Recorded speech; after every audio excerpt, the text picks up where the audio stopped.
So you want to start sewing, but what are the absolute tools that you need?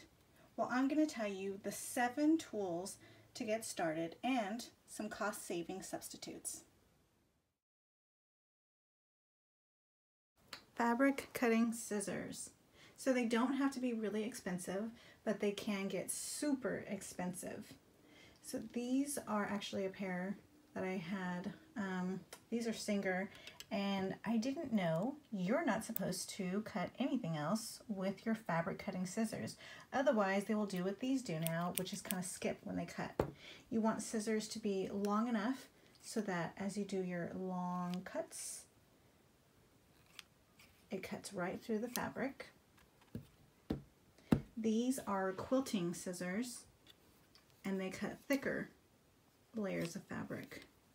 This is a pair that got passed down from my sister who sews, but they're not the most comfortable. They're metal, they're heavy, they do cut well, but I actually use these more than any of them, and they're pretty cheap.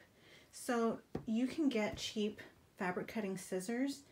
Just make sure you don't use them for anything else to keep them cutting really well. So the second one is a measuring tape or ruler if you have to. So I would actually use this to measure out yards, kind of right there, and flip it over. I got 24 and just kind of flip it across and down all the time. You use what you have to. The end is pretty worn down, so I would just start from here and then count on if needed. There's a measuring tape, and when you have these, they're plastic, so when you store them, make sure that you don't wind it up really tight. Because it's plastic, it'll start to stretch and it'll throw off your measurements. So as you go along, you're going to see all kinds of different measuring tools, rulers, there's tailoring rulers, there's one of my favorites is they have, you know, like the regular measuring tapes that roll up by themselves, but it's fabric instead of this plastic. So it's nice because you can measure yourself, do measurements around things and curves instead of just straight lines. But I would say start with measuring tape or a ruler. As you go on, you'll see the different types of rulers that you need and want for the different projects. Number 3, absolute essential, pins. But we're going to talk about different ones here. So I bought a kit, which I'll show you in the end, and it came with these little pins here. And actually this tomato, I think. And so you can put the pins in it. So pins / needing someplace to store the pins or whatever it is that you're using. Now these kind of pins with those little heads up top make it easier to pull it out of the fabric, push it into the fabric. Now whatever basic pins you get, you know, you can start with these because of course, like everything else, as you go along, you'll see that there are so many different kinds of pins. Now, some of them come with containers. Sometimes they don't. And so you can use cool little containers that you find to store some of your sewing essentials. You can also use safety pins as clips or as pins. There's going to be some fabrics that are really fine, so you'll use a more delicate, fine pin. And this one came with a container. But in general, you'll want to start with these. Now, if you don't have a cute little container that you want to use, you can also, this is a tiny little bowl. It's Pioneer Woman. I love her stuff. It's so beautiful. And I glued a magnet on the bottom so that when I have my pins, now it's magnetic. So you'll see magnetic pin things because people don't like using these little tomatoes or whatever, depending on what they're filled in, because after a while they can dull your pins. I've had this for a few years though, and yeah, technically it's supposed to dull my pins, but I mean, not significantly. you know, you can only use what you have access to, and sometimes that's what you only have access to. So pins, and like I said, there's different ones. There's even denim pins, which when you're working a lot with denim, you're gonna really like these because they go in, they stay, but be careful. Don't poke yourself because they really hurt. So these are some pins. So other things that people use are clips. Now I don't have the other clips that people use, but I do have some of these that I've used on fabric because they hold those layers really well, because you sometimes don't want to pierce the fabric, but sometimes you want to use clips anyways. It's easier, it holds it, or you just like it better. Everybody has their different things. Clothespins. You can get these for pretty cheap at most stores anyways. They have some crafts at different stores, but I've seen people use even paper clips. Just try not to keep it on there a long time so it doesn't tarnish and stain on your fabric. The last thing I see is the binder clips. If I can find it, which I don't see it. Okay, found it. So these little binder clips, I've seen people use these because then hold it down like that over the fabric to keep it in place. This one's a tiny one, and obviously they come in different sizes, but these are good substitutes to use that some people use even in place of pins or the other clips that you can buy. So you can use some of the things around you that you have until you want to buy some of the other things that you see that you could benefit from more. Number 4, absolute essential, is thread. Thread, oh, they have so many colors. So I'm going to pull a little Richard Pryor here and name names. I'm going to start with sewology. So if you're hand sewing or machine sewing, they can make a difference. Sewology, I don't mind using for hand sewing. I got this from Hobby Lobby. You know, they have the 40% off coupon, so you can get your things for cheaper. But sewology was fine for, you know, sewing by hand, but in your machine, it causes so much lint. And you have to clean out the lint, and you make sure that it gets out of your machine because it will cause problems. So for hand sewing, I don't mind sewology, although I notice it caused a lot of lint when using it in my machine. Next one is Coats & Clark. So a lot of people will say, I only use, you know, these expensive brands. Coats & Clark was fine. I used it, you know, hand sewing, machine sewing. It was fine. It's cheaper. You can get it at most places. Joann's also does their coupons. So for any of your supplies, you can get it, you know, at a discounted price. Now, somebody was telling me about the way that they make the thread, and it's not as quality as this next one, but it, you know, it did the job fine. And especially for starting out and you can only afford what you can get, it really does fine. So this is one of the ones that is considered a better thread, and I love this thread that's called Gutermann. And so they have so many different colors. They'll have different deals, little packs. On the bottom here, you can see that that's where you close up your thread, so it keeps it from unwinding and getting all messy, kind of like this one. But Gutermann is a good thread. Machine sewing, hand sewing. There's also Aurifil, which is spelled with an A. Oh, I think I have it right here. Aurifil.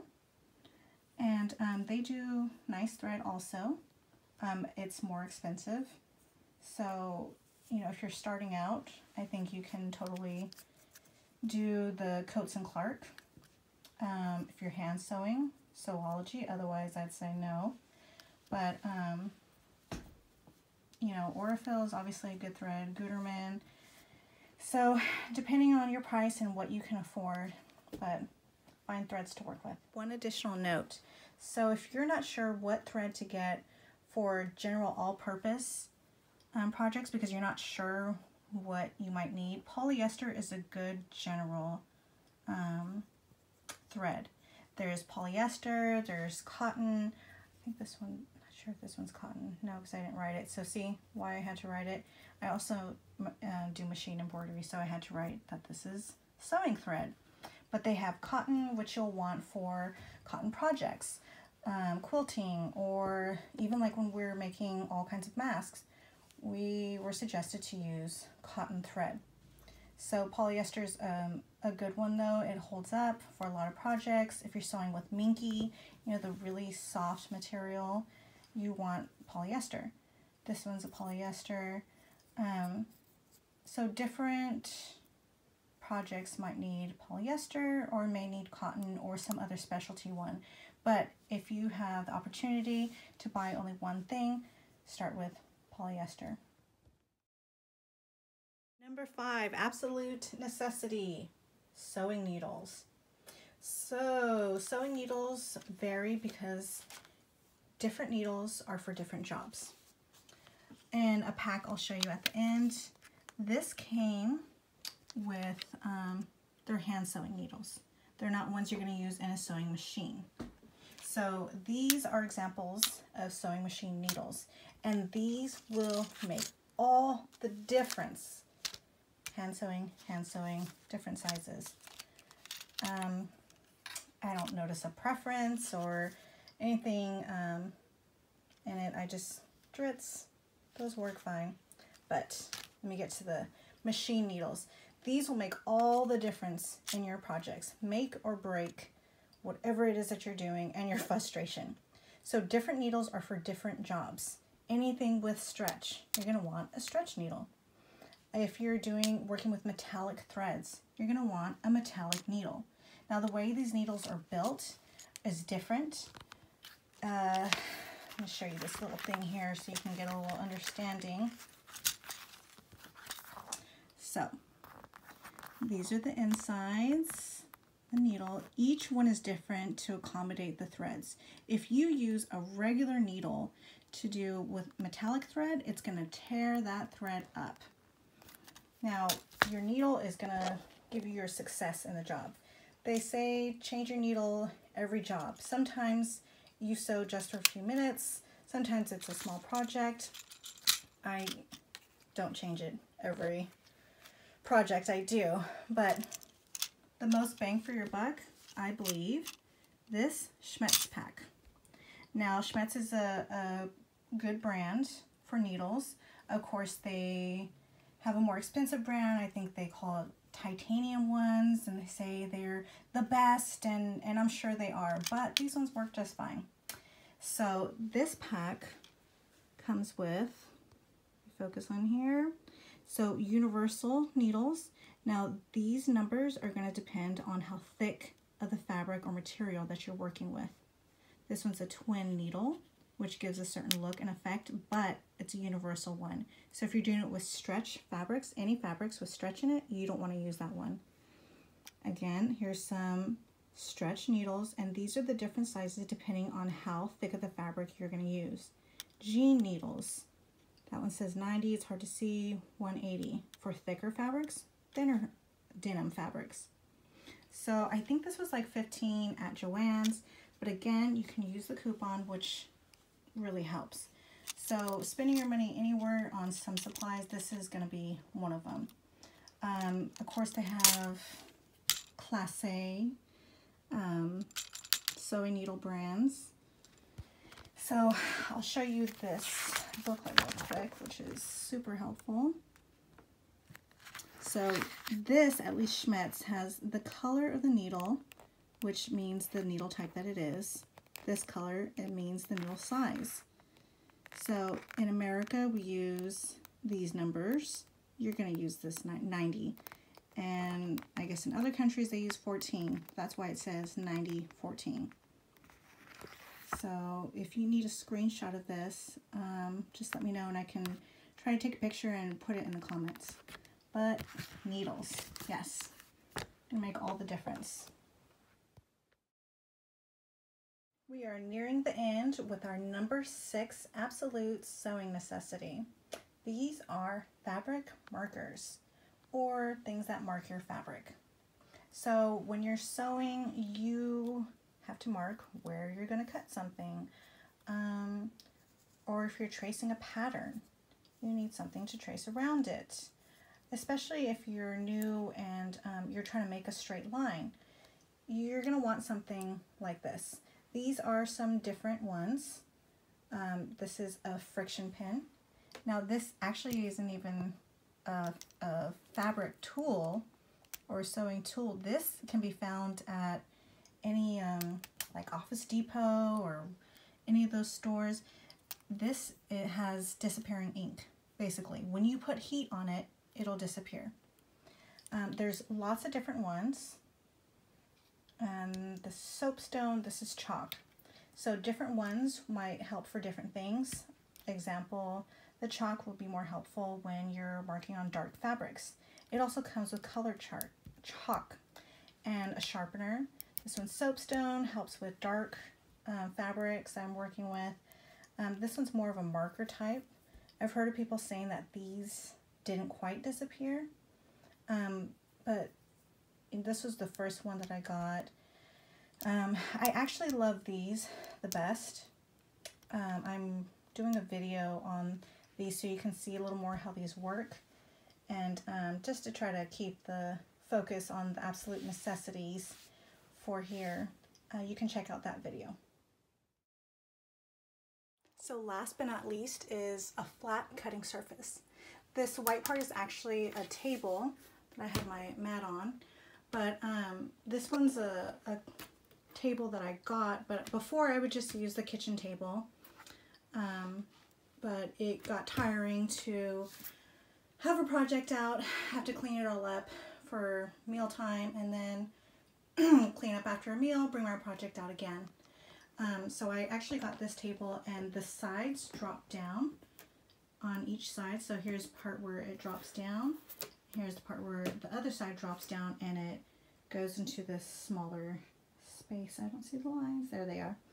And it has a little table kind of thing underneath, and these little baskets on each side, which hold some of my most used things when I'm using the cutting table. So you can use a table, you can use the floor. As long as it's a flat surface. I mean, I have this table and I still use the floor because I've worked on drapes that just took up way beyond this whole table. So a flat cutting surface. So we covered some necessities needed when sewing.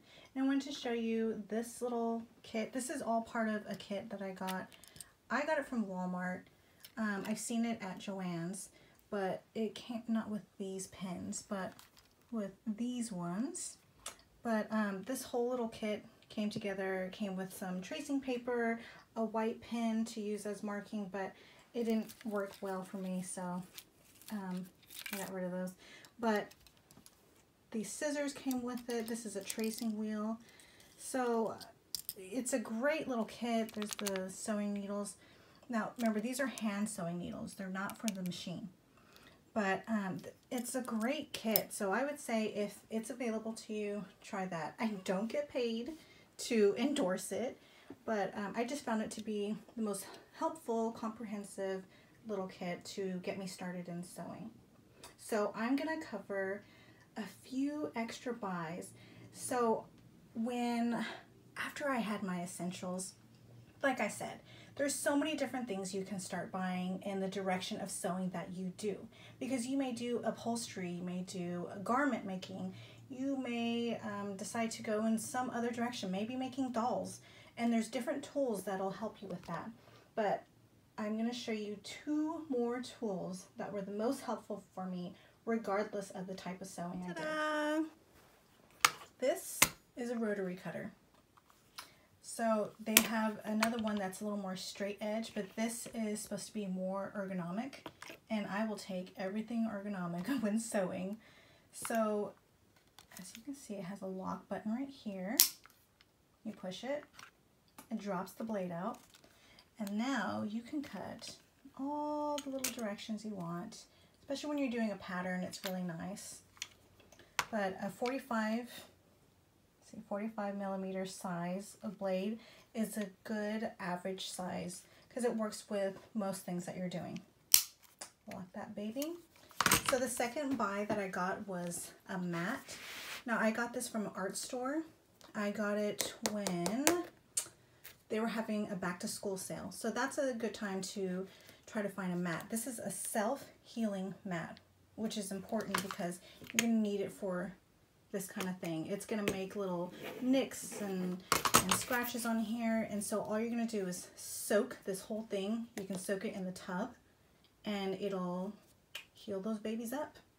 So I got the biggest one that I could afford at the time, which was a 12 by 18. And I felt like that's pretty big.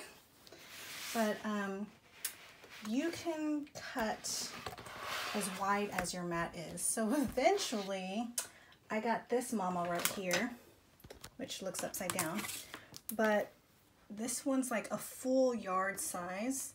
It takes up most of my table. It's great when I'm doing patterns. This one's a go mat. I don't notice a difference as long as it's a self-healing mat. You know, that's all that really matters. You're going to want that. Otherwise, you're going to have to keep replacing your mat, and you don't want to do that. But having a huge mat was really helpful and one of the best buys I could do. Now, a little trick that I learned is that people are putting a metal sheet under their mats. So when they're working on patterns, you lay the pattern down, okay? You have your pattern, you have your fabric, and then you can get little magnets, put them on top, and it'll hold the fabric in place so that you can come along with your rotary cutter and just cut it however you need to, and you don't have to worry about the fabric shifting because it's all stuck on magnets. So that's a cool trick, but whenever you want to get that, it is totally up to you. So I said two things, but then I forgot. There's this thing which I really is one of my favorite tools. So it's hard to see against the green, but I got this at a quilting show, and I'll show you the name so you can try to see it. It says Matrix Rule. So I got it at a quilting show. I can try to find the place if you're really interested in the name or finding it. But what I love about this is the whole thing is fluorescent. Now look at the edge there. It gives what they call a glow edge. So when you're cutting, oh, look at that. See how my fingertip looks like it's green? It just picks up the light from the room. And so when you're sewing, sometimes on a dark fabric and you're gonna cut, it's hard to see the edge. But I got one that was 24 inches wide. It's really a good length for your fabrics. But you lay it down and you pop this little bad boy out, hold it against the edge. One hand holds the ruler, the other hand goes on here, and you just go the whole length through. You're able to cut 24 inches in one swipe if you're doing something like a blanket. But it's been super helpful. I love the little notches. I have a little quarter mark, half mark, 3/4 mark. It's a great ruler. So that might be the next one of the things you might want to invest in. Totally up to you and the direction that you go. But these were some of my favorite and most helpful tools. Like I said, you know, there's different types of rulers, there's different little tools depending on the direction that you go. But I really believe, I know this and this are going to be very valuable tools no matter which direction you go. So I hope you enjoyed this video. If there's anything that you want to see a video on, just be sure to let me know.